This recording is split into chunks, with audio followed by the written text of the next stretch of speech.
Did you know that your background images on your web pages could be giving you a bad cumulative layout shift score? I didn't know this, and that made me feel very stupid when I found it out. We usually talk about cumulative layout shift when discussing the interactive UI elements that people might be using on your websites, such as buttons, form fields, and maybe long paragraphs of text that they'll be reading. As a result of this, I always figured that cumulative layout shift was only calculated on those foreground elements. Any background elements with z-index 0 or -1 or -99999 shouldn't matter because they're not actually causing anything in the foreground to shift for users. I was wrong. I recently discovered that cumulative layout shift is calculated for all of the elements on your page, background or foreground. And actually, this makes perfect sense because how on earth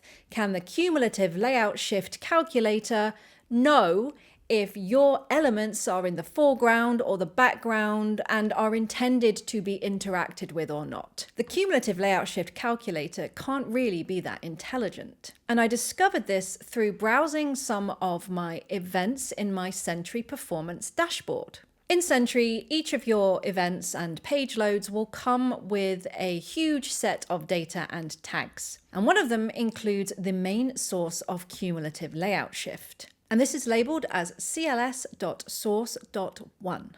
And it comes with the full HTML element. So here you can see that the main source of cumulative layout shift on my personal website is this after pseudo element attached to the main element on the page. Now this pseudo element contains an SVG, and it provides a little bit of design flair to the page. It's completely unimportant in terms of the main content. And here's what I was sure of. The SVG had a z-index of -1 with a fixed position. It was added to the page via the CSS content property, and it didn't cause any foreground content to shift visually. Now, full confession, shame on me, I broke the first rule of preventing cumulative layout shift. I discovered that I hadn't included height and width attributes on the SVG element. One of the key things in preventing cumulative layout shift is providing height and width attributes on image elements and iframes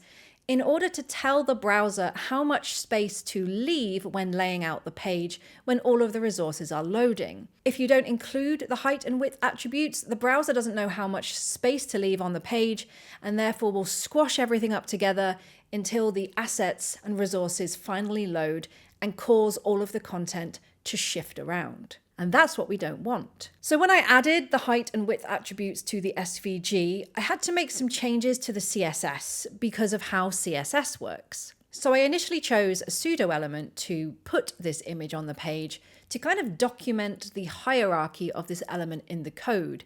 It wasn't important in the flow of page content. However, I think I ended up removing the height and width attribute on the SVG given the difficulties there were in styling that in CSS when the image was added via the content property. So I want this image to span the full width of the page, but when there's the width attribute as 1280 pixels on the SVG, width 100% actually equates to 100% of the specified SVG width, which is 1280 pixels. And I know my viewers are browsing on screens that are bigger than that a lot of the time. In order to stretch an SVG to 100% of a container width using the width property in CSS, you need to actually be able to target the SVG element directly in CSS. And you'll need to mess around with the width and height attributes of the SVG in order to fill the container. Granted, this is a vector image and increasing the dimensions won't increase the size of the file, but I preferred to avoid these kinds of magic numbers.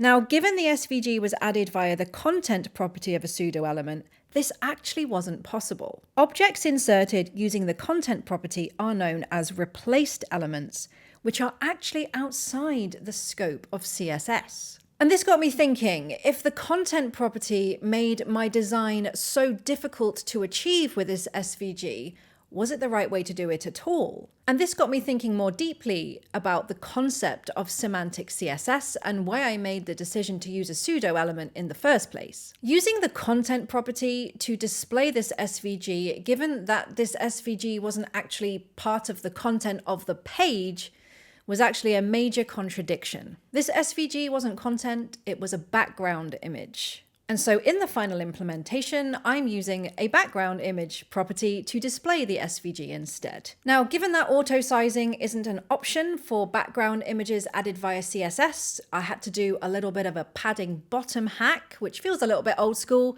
but it worked great.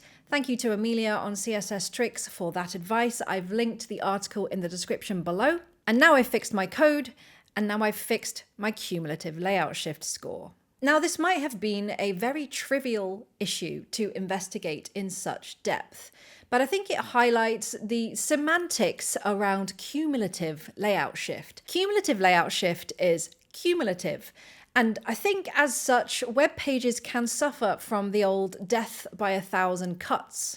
The more layout shift you have, the more cumulative your layout shift becomes. Therefore, your score is bad and your pages are bad and Google ranks you down in search engines. I think that the more you focus on solving the small problems that you find when they arise, the easier that big problems will be to solve when they come around. If you want some more in-depth reading on this story, I've linked the blog post below. Please like this video so I can feel better about my mistakes. Subscribe for more nonsense.